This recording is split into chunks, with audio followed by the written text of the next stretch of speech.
And please switch off your mobile phones so we can begin our next session, Another Way of Seeing. Please put your hands together for our talented speakers, Shezad Dawood and Iftikhar Dadi. Welcome everyone. My name is Iftikhar Dadi, and with me is Shezad Dawood. And we are very. I'm moderating this session, and we are, the session will be devoted to the life and work of Shezad Dawood, okay, who is a mid-career artist, okay. And let me start by giving a very brief biography. Then I will ask him a few questions related to his formation and trajectory of becoming an artist. Then he will share a presentation of his work for about 25 minutes. After that, I'll have another set of questions for him, and after that, we'll open the floor for discussion. Okay, so that's the kind of game plan. Okay, so Shezad Dawood was born in London in 1974, and he's received an MPhil degree in fine art photography from the Royal College of Art, and also a PhD from the Leeds Metropolitan University. He is presently a research fellow. Also, is involved in doing critiques at the ateliers in Amsterdam. He is a very he's a multidisciplinary artist working in a wide variety of mediums, and has had a very extensive career already, even though he's very young. Okay, and has shown really internationally in numerous venues as well as in film venues. So his bio you can find online, so I'm not going to waste time delving that more. But let me ask you about your interest in art and how you became an artist, and what was your journey to your work. Well, I think I was always a very stubborn and difficult child. So please bear with me. At the age of 7, I knew I wanted to be an artist. And I think my parents thought, like many of my friends who wanted to be astronauts or firemen, that I would grow out of it in time and do something more respectable. I know that my mother was sort of very embarrassed for a number of years when she would have lunch with her friends and they would say, my son to doctor ban gaya, my son lawyer ban gaya, and she'd go, and they'd say, oh, and what is aapka beta? And she'd just go, artist. Until the first time my work was in a national newspaper. And then overnight it changed. But I feel like I just want to say as well, Assalamu alaikum and thank you so much. I'm so honored and flattered to be back in Pakistan and to have such a large audience. I feel really, really flattered. Thank you. And I think I'm just going to make it a bit more personal. Yes. On home territory. But I remember it was my, which uncle was it? One of my uncles, he had a girlfriend at the time. And I was always painting and drawing from the earliest age. I mean, I was, any other lesson, maths, forget it, whatever, I was looking out the window. Because it was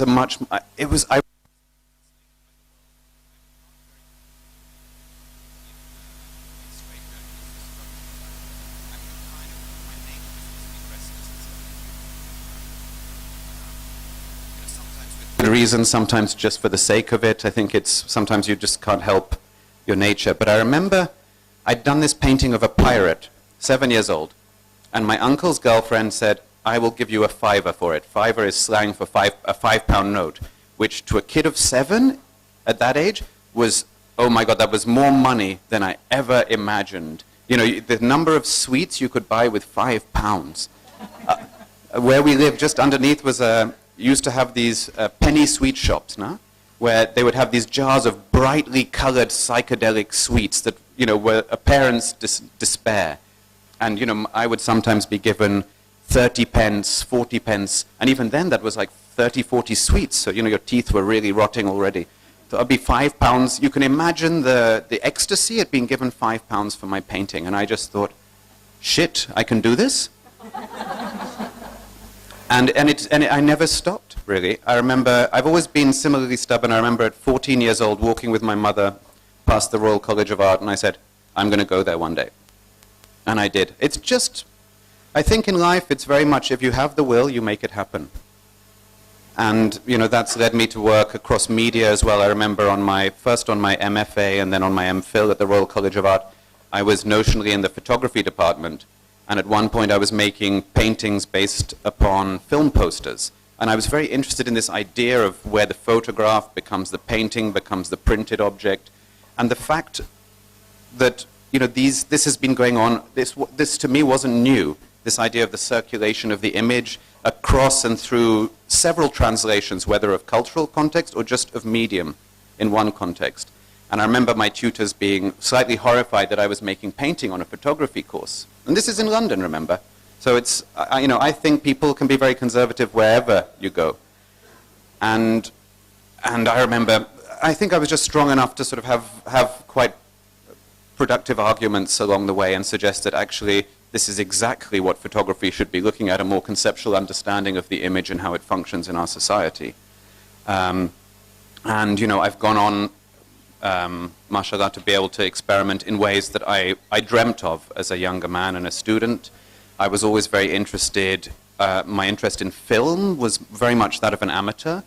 I loved the structures of film, and a lot of my early work was about these sort of structures of film.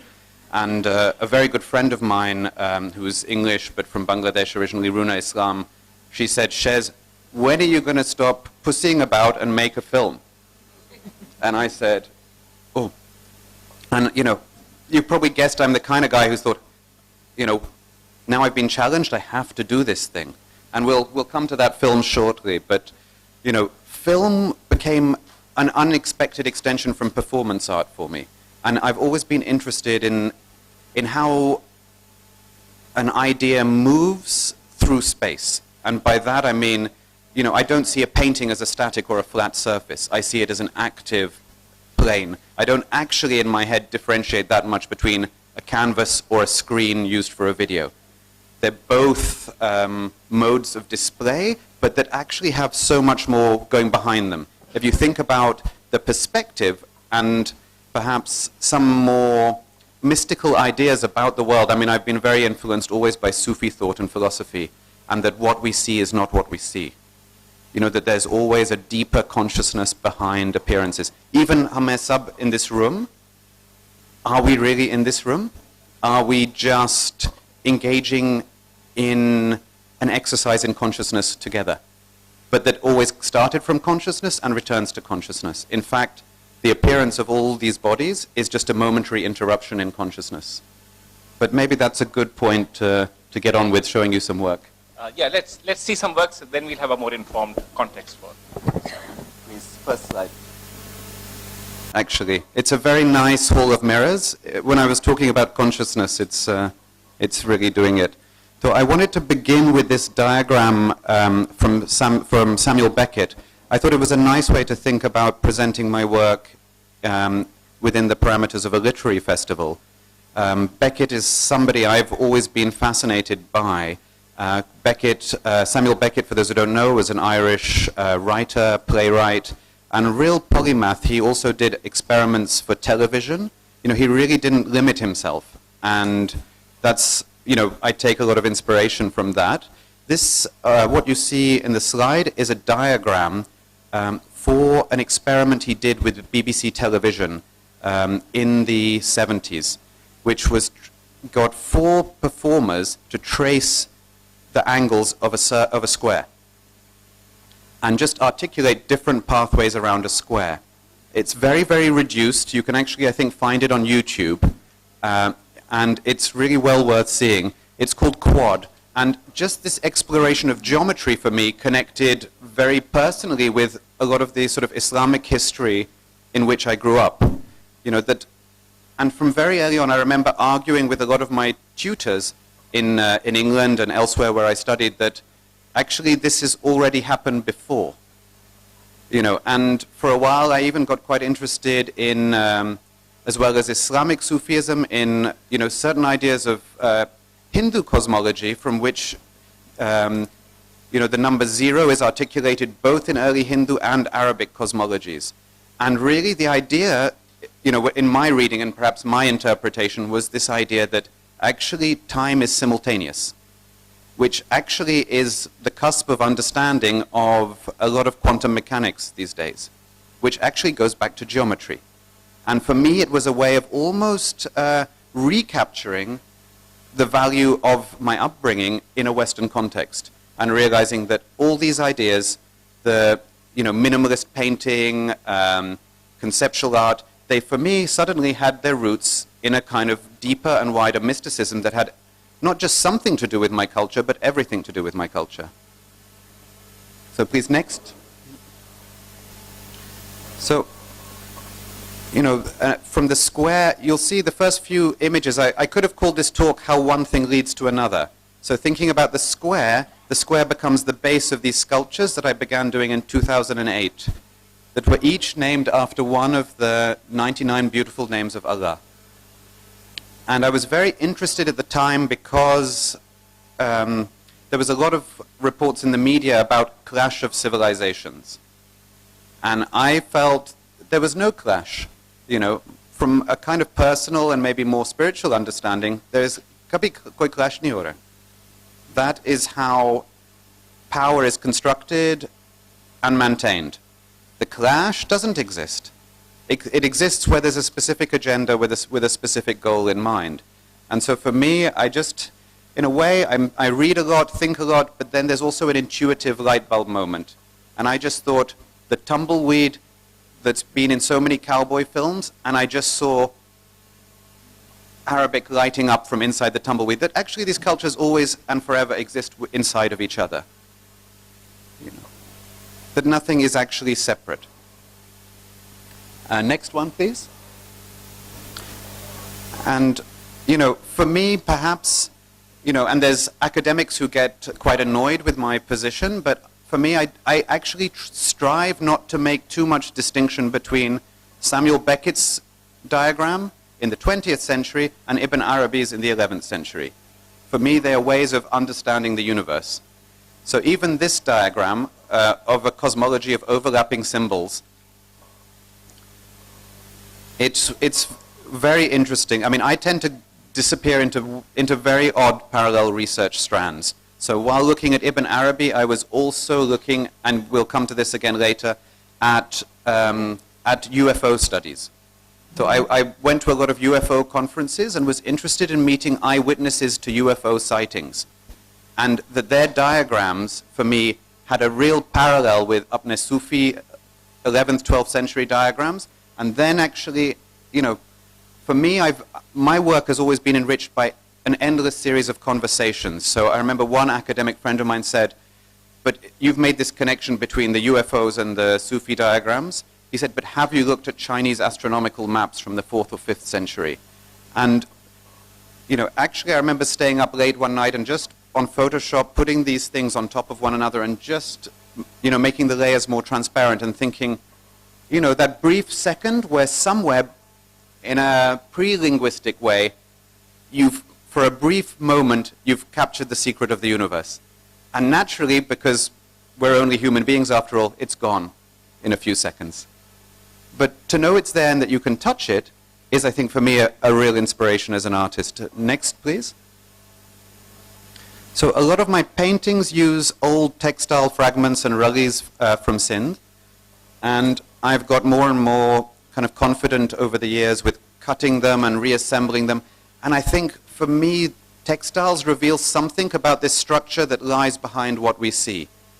Textiles reveal not just the warp and the weave of their makers, which for me is always binary code. So when people say, yeah, digital, virtual, it's a new thing, it's not a new thing. It's been there in the mysticism up there, and in the daily practice of artisans and workers for forever. And again, you get this collapse of time. And I started to see also in Ibn Arabi's diagram the idea of a centrifuge. So an engine that possibly, if not drives the universe, then gives one a clue as to what lies behind. Next one, please. So in the same way that the square went upwards into the tumbleweed sculpture, then Ibn Arabi's diagram goes upwards into this, what I call the dream machine, which is based on the work of an earlier British-Canadian artist who worked a lot in Morocco and was very influenced by Sufism, and created something called the dream machine as a cylinder or a sculpture that you could look at with your eyes closed. And I was very interested to revisit this idea of a dream machine, something that could actually create a heightened perception in the space of the viewer. You know, what is it when I'm walking down the street and, you know, sunlight is interrupted by the leaves on a tree, and my image of reality is confounded? No? It's that I'm constantly striving after, that point where I am confounded by my human limitations, and I know that in a way what we see is the tip of the iceberg, and 90% of our perceptual field is somehow missing. So I made this gigantic dream machine. It's 3 meters tall. We tested it out. Next slide, please. And you can see how one thing leads to another. So the diagram leads to the painting, leads to a sculpture, which leads to a live performance where I worked with the master musicians of Jajuka. We did a concert stroke performance on stage at the Cinematheque in Tangier, which in its turn was an old French colonial cinematheque. And we invited the master musicians to jam live with a very experimental guitarist with the dream machine playing. We actually removed the front middle seats of the cinema and made it like a proper Sufi concert in the round within a cinema. And for me, this was almost, you know, the dream machine in a sense. It goes back to sort of earlier Victorian cinematic machines like the Panopticon, etc. You know, if you think about it, cinema was born from rotating cylinders. You know, maybe we're all still being driven by rotating cylinders, we're just not aware of it. So this was a concert where I wasn't sure what would happen.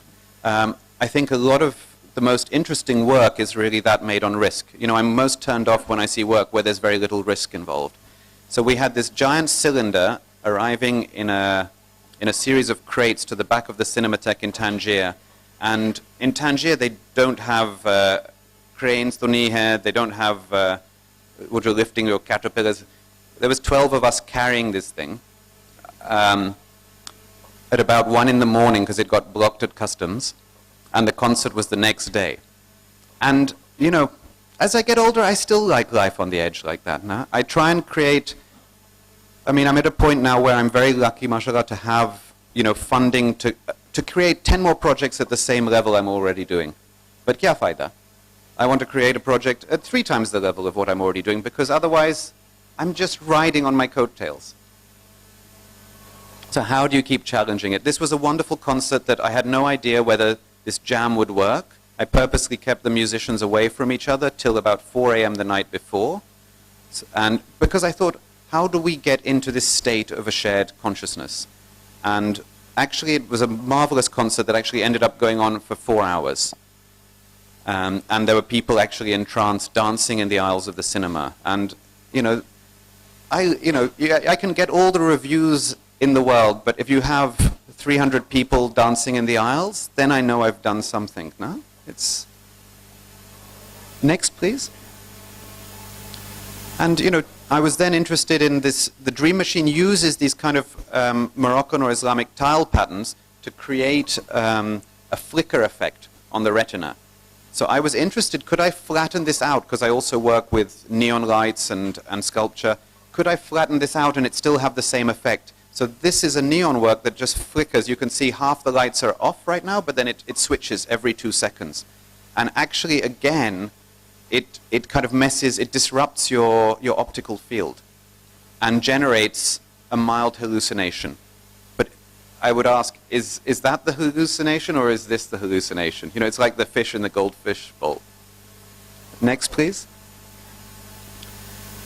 And so often I'm researching a particular thing and then my ideas will go in that way. So I hope you get a sense that there's a sort of overarching theme, but then I go into these particular areas of research. So this was continuing actually from the Dream Machine neon, but I was very interested in modernist architecture in South Asia. And I got very interested in how the reading of Corbusier was invited by Nehru after Indian independence to build a planned city in Chandigarh, just across the border. And a lot has been written about modernism's influence on India and the subcontinent, but I'm always interested in this maybe reverse designation. So what sort of mystical quality of form inspired Corbusier that actually might have carried through into his other drawings? And actually I remember arguing this with a professor of mine, just saying, but it's so obvious that Corbusier was interested in the mystical. And I was told absolutely not. He was the arch modernist, and obviously 10 years later there's actually a whole book. It's quite a dull book, but it proved my point. It's called Corbusier and the Occult, which talks about how Corbusier was affected by Freemasonry and other more esoteric languages. And I think it's obvious, there's that quest in even Paul Klee and other people into Eastern mysticism to kind of give some depth to what would otherwise just be a formal geometry. So, next, please. So this is the Legislative Assembly building in Chandigarh. And I was very interested in how some of these maybe more esoteric geometries made their way into the physically embodied architecture, and then how I could recapture them both in neon and in painting. So next, please. So this is again one of my paintings using this time the reverse side of Raleig's, but I often cut them, and for me there's that sort of way in which the stitch or the cut, it was a way of recapturing maybe the artisanal or the hand quality that had perhaps been lost in a lot of European painting at that point. Next, please. And also to think, this was an interesting 19th century, I think. Yeah, it's a 19th century copy of an earlier tantric painting talking about the masculine and feminine rushing to meet, which in some ways is what moves the universe. We meet, we have children, the universe sustains itself by this constant rushing of one pole to meet the other. And I took this in a particularly weird direction. So next, please. So this was actually after Rune Islam challenged me to go and make a film. And so I made this film, which was a very odd fit, somewhere series of live performances and a film. I made it all, I'd got some funding from a centre called Wising in Cambridgeshire in England, which is very flat. And I thought I would make a Western as a kind of homage to Buster Keaton, who's one of my favorite actors. Buster Keaton is a silent era comedian who would often, one of my favorite films of his is called The General, and there's a sort of cowboy theme. So I made a Western film, but with using Krishna of Hindu mythology as the masculine principle. And I actually invited a friend of mine who is a mezzo-soprano with the Royal Danish Opera to be a Valkyrie from the Nordic tradition, to actually play with how myth and symbol reoccur in different contexts. And it became a very strange film because I started thinking about how in Nordic mythology you have these Valkyrie who, after a great battle, they come and take the souls of the noble dead to Valhalla. And I was thinking about how lots of these mythical trajectories recur. You have in Krishna, he's bitten by a snake when he's a baby, but he comes back to life as the Redeemer, and that you have in the figure of Jesus as well. You have it in, actually interestingly, in Baldur in Nordic mythology, is a god who is struck down but returns to life in the spring. And obviously you have that in Greek mythology. So I'm interested in how, from this recurrence, we might start to get to something. But I'm also interested in how you mix the high and the low. So I also made it not just a Western, but this mythological sort of film, and also a zombie film. So let's have a next one, please. And can we have the first video clip?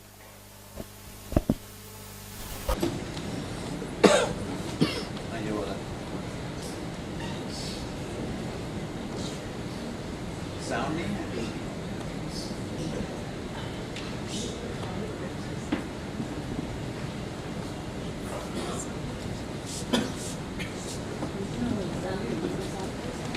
There's meant to be sound, you'll be pleased to know. I made this in 2008, so I might not be able to recall the dialogue word for word. there's an interesting speech by the narrator of the film, who's actually played by a man called Jimmy Durham, who's a very well-known Native American artist and activist. He was very active in Native American rights in a key phase in the 1970s with sort of violent sit-ins and protests against the US government. So I have some very interesting conversations, and it's a very layered work where different I'd say, collaborators and co-conspirators come into the work regularly to enlarge the scope of it. Sound चल रहा है?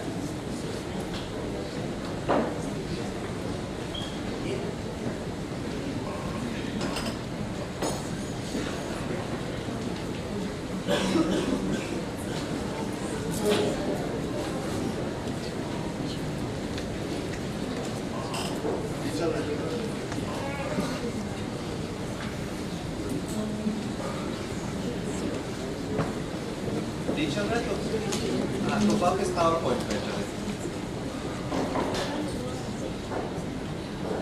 Thank you. So interestingly, I'm always trying to find, ways to kind of examine from a kind of more formal geometric point of view into a more social understanding of the world.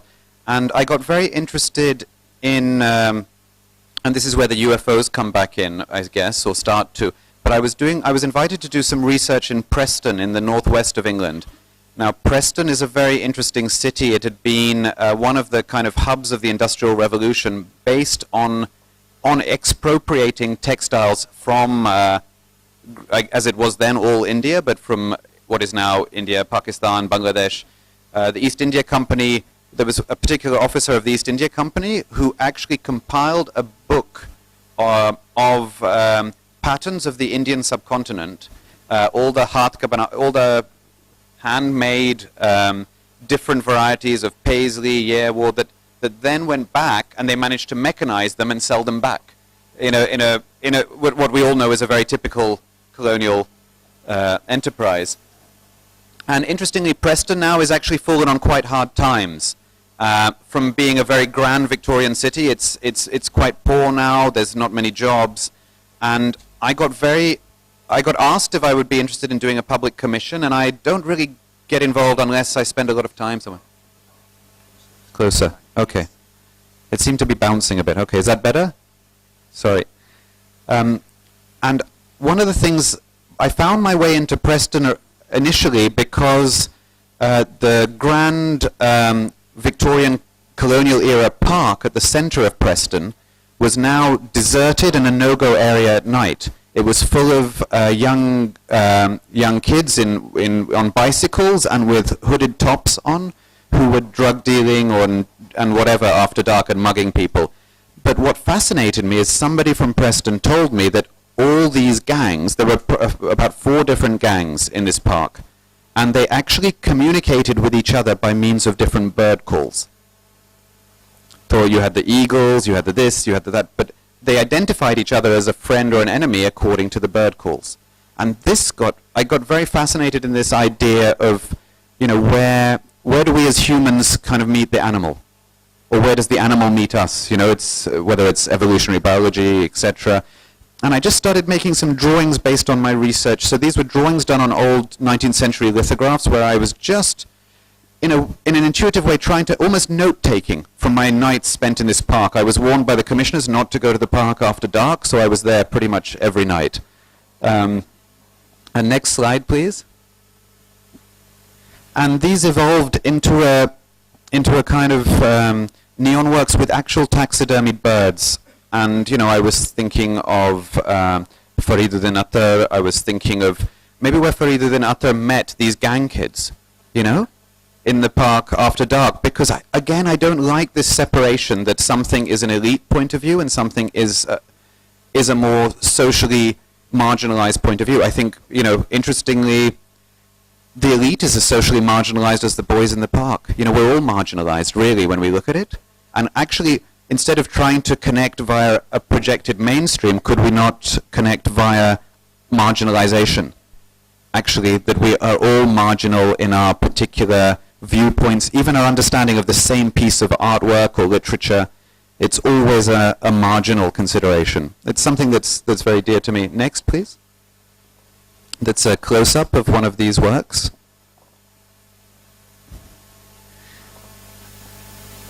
And these actually ended up being titled The Jewels of Aptor, which was actually after, it's the title of a sort of fantasy science fiction novel by a man called Samuel Delaney, who has been a big influence on me. He's still alive, he's based in the States. He was a black science fiction writer, but who had a very strong political undercurrent to his writing, political and social undercurrent. You know, you can look him up, so I won't go into that too much more now. But I was starting to think about where these things bridged. You know, science fiction as the speculative possibility of these kids in the park, the mystical as a sort of point of origin, and how this, and it basically all started to come together. Next, please. And then I did away with the birds and started to think in a more kind of, to abstract it further.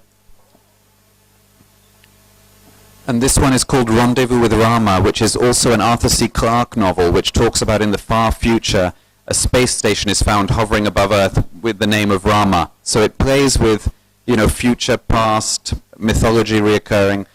And in a way, I was starting to think through, you know, key narrative structures in science fiction film as ways to articulate formal geometry. And next, please.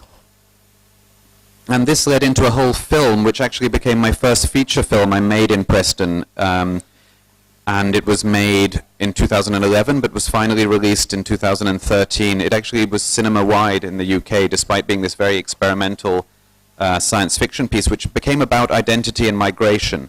And interestingly, next, please. I worked within various of the communities in Preston, and so there was, you know, Pakistani Muslim, Indian Hindu, there was even a Sikh Gurdwara in Preston, there was also an Arab community, a Chinese community, and I spent a lot of time with all these people. And interesting, I worked with this fantastic actress called Huda Eshwafni, who's Egyptian, and we workshopped, you know, what would be, if Arabic was the originary language of humankind, then what would that Arabic sound like? Would it sound like the Arabic of today? And then you have so many Arabics, you know, from whether it's Syria, Egypt, and then you've obviously got ones that Morocco that veer off in different directions. And we were thinking, what, and would it be the high Arabic of a classical newsreader that is probably gets closest to some of the classical Arabic? And we thought, actually, let's research this. And we researched what would be an Arabic that would be from before time. And, you know, it was quite amazing. So she became this kind of God inside the machine. She spoke this originary Arabic to these alien beings who are now in all the communities in Preston. The next slide, please.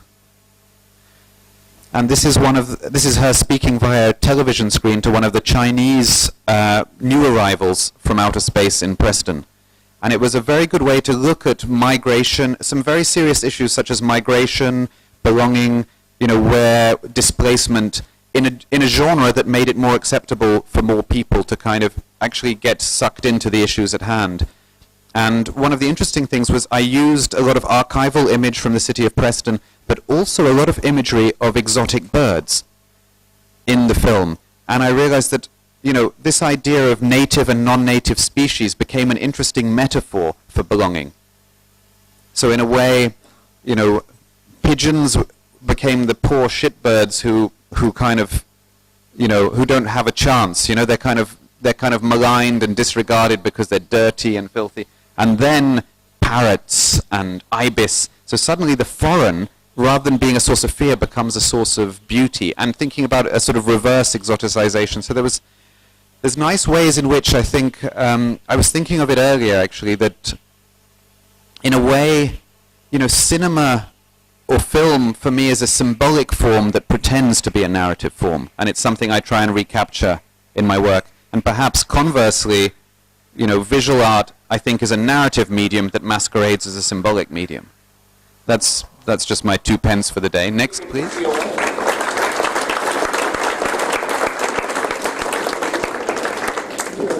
I was struck by your kind of, in a sense, the boldness by which you kind of, in a sense, cross disciplines and cross mediums, as well as really mine a rich terrain of mythological and conceptual levels. So, if you want to say something about, your trajectory of thinking, which I think is, you've tried to do in your presentation, but perhaps you could reflect on that more for us in terms of how you develop your ideas from, you have it. Yeah, I have quite an extensive library, and so my practice, it really has two main thrusts. There's a research where I'm always, every spare moment I'm reading, I'm trying to understand whatever it is that I'm trying to understand at that moment, or even what has attracted me to a certain narrative. What is it that's attracted me to this idea of modernism and the subcontinent? What has attracted me to wanting to film in this place in southern Morocco? It's always a mixture of research pulling me one way and then a need to explain something that's pulled me to research in that direction that is pre-language.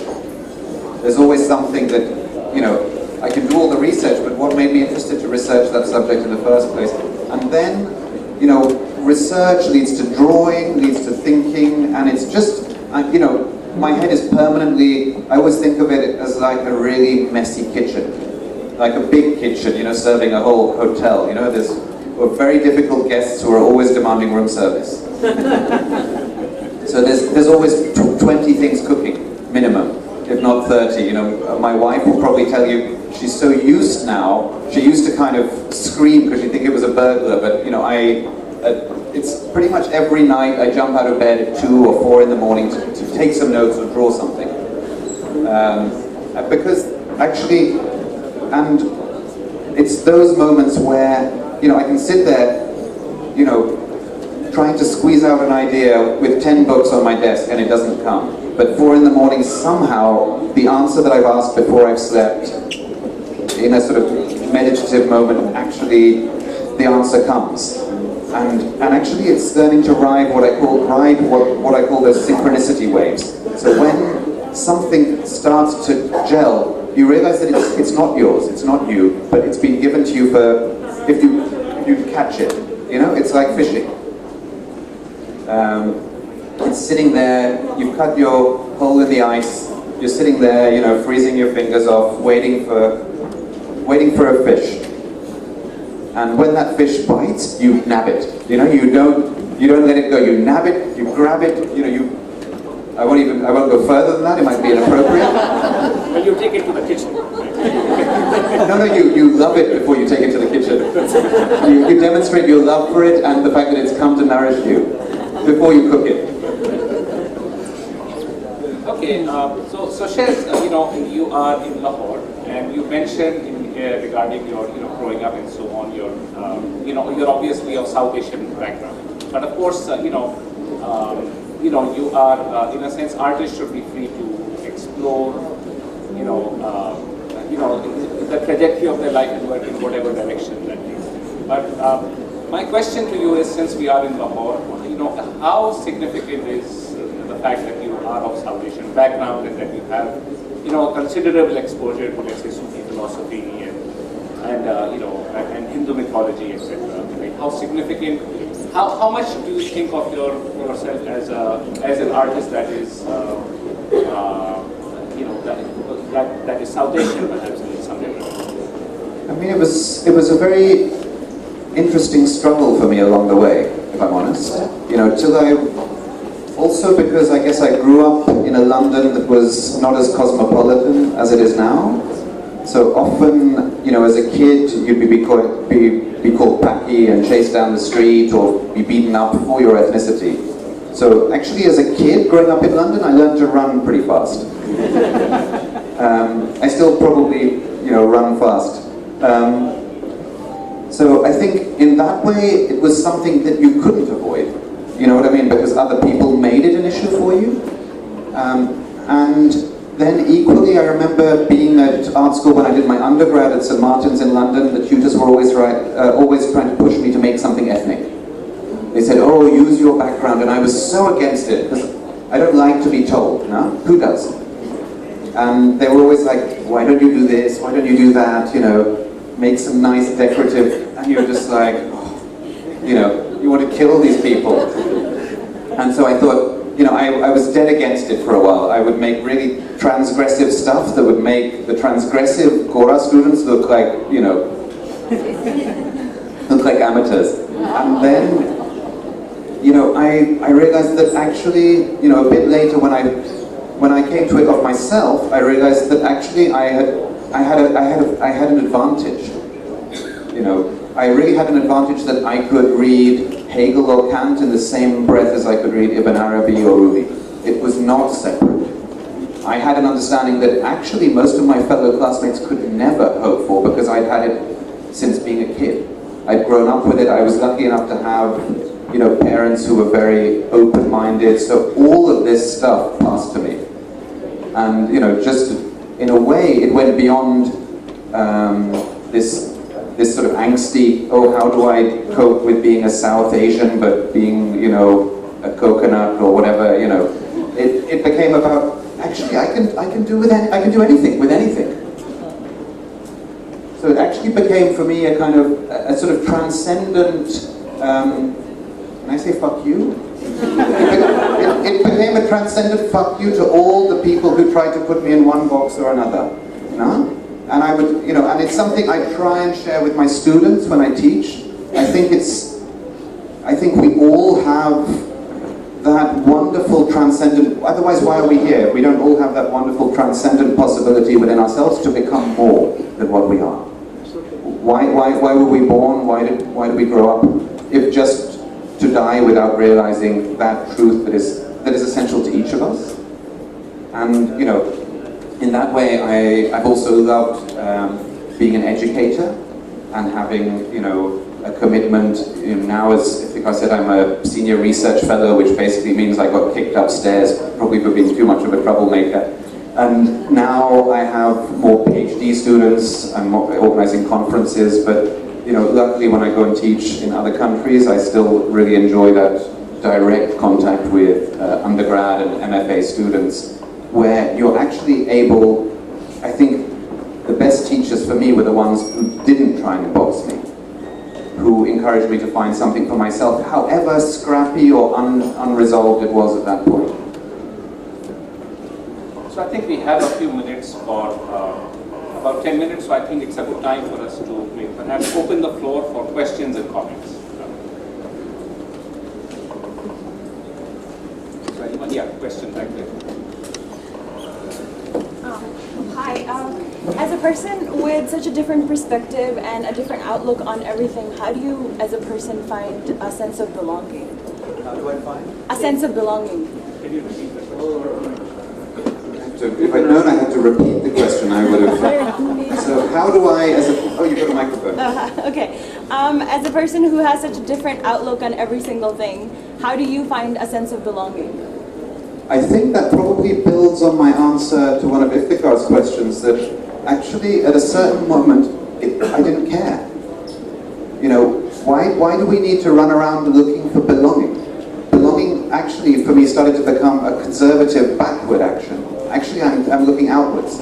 I'm not trying to find belonging, I'm trying to move beyond belonging. Actually, because in belonging is complacency, comfort, conservatism.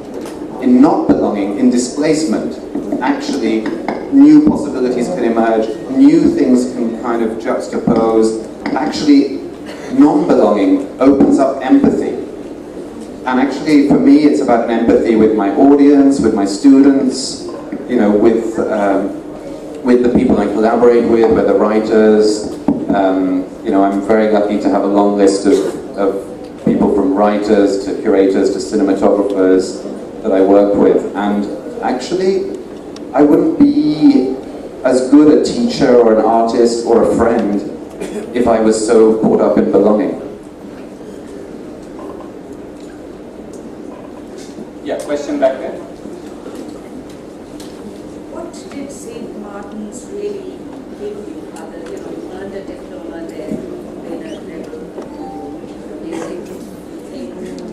but why that piece of paper? What did St. Martin's do for me? What is the piece of... I don't even know where the piece of paper is. You know, in a way, for me, the pieces of paper brought me... Is that better? I'm struggling with this microphone. In a way, the pieces of paper brought... Well, maybe that's better. Maybe it's just me. No, that's better. So the pieces of paper bought me time. Actually, they bought me time to think. You know, even I was talking to somebody earlier today and just saying that even going on to do a PhD later, it was, you know, I don't really give a damn about a PhD. I probably should, and you know, certainly I was sort of more respectable in terms of my family when I had a PhD, because you know, if there was ever somebody dying on a plane and they said, "Is there a doctor on board?" I could say, "Yes, can I come and talk conceptual theory with you?" But joking aside, you know, St. Martin's, I actually had a great time because I was on this very experimental course at St. Martin's. It only survived 6 years because it made the other courses look so backward. So I was on this experimental degree course called Critical Fine Art Practice that was run by these two very crazy, politically active feminists. And actually it was they who kept saying, do something exotic.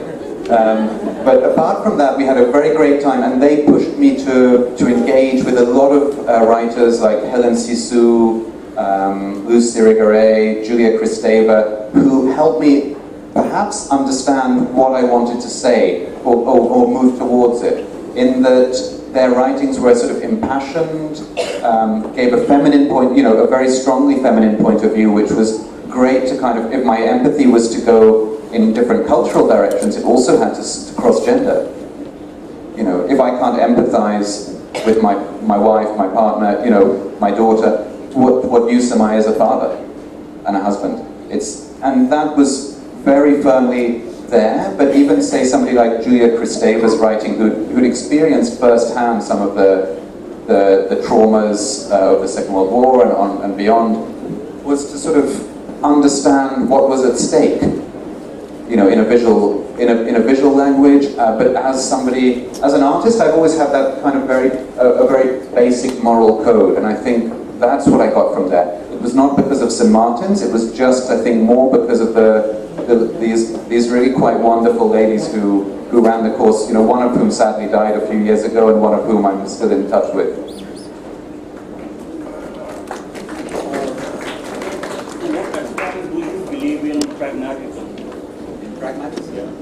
To what extent do I believe in a pragmatic approach? I think it's always, you know, it's always a balance, isn't it? You know, if you're doing crazy projects, you know, if I'm off in Morocco and the sun doesn't match some 2 days, what do you do?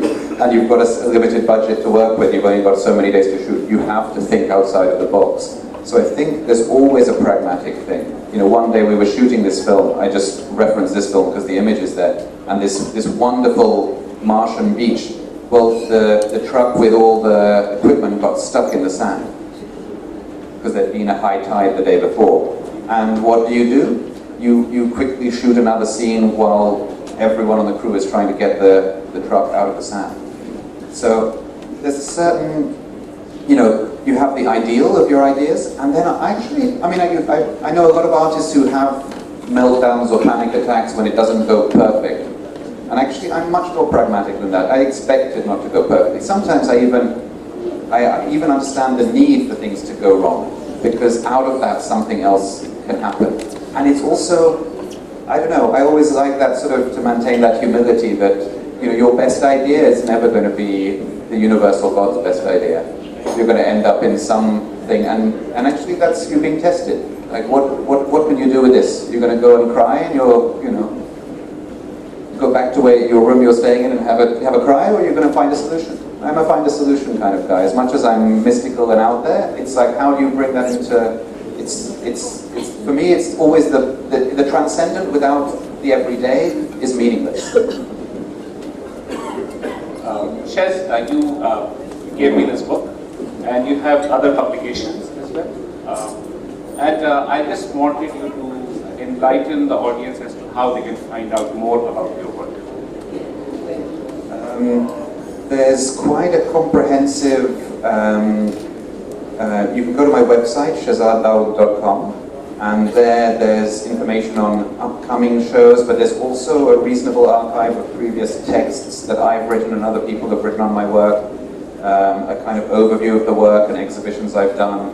But there's also some beautiful books that people have kindly made happen, so such as the one that Iftikhar just showed you, which was published by Parasol Unit in London in 2014.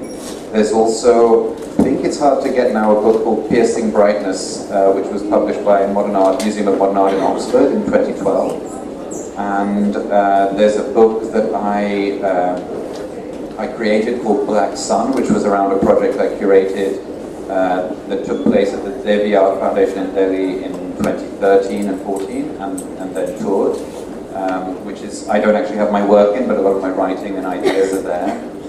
You can also, I don't know if people were at the Shamsa panel yesterday, but Iftikhar edited this much overdue book on Shamsa, where I was very flattered to be asked to write a contribution based on my affinity with Shamsa. So there's lots out there. There's plenty of other stuff on the internet, plenty of writing on, I think you found a good interview on Ibraz, didn't you? Yes.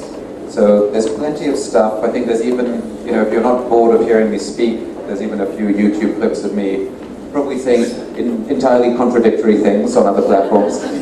So yeah, please feel free.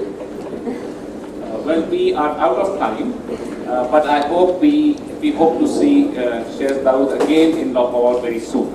And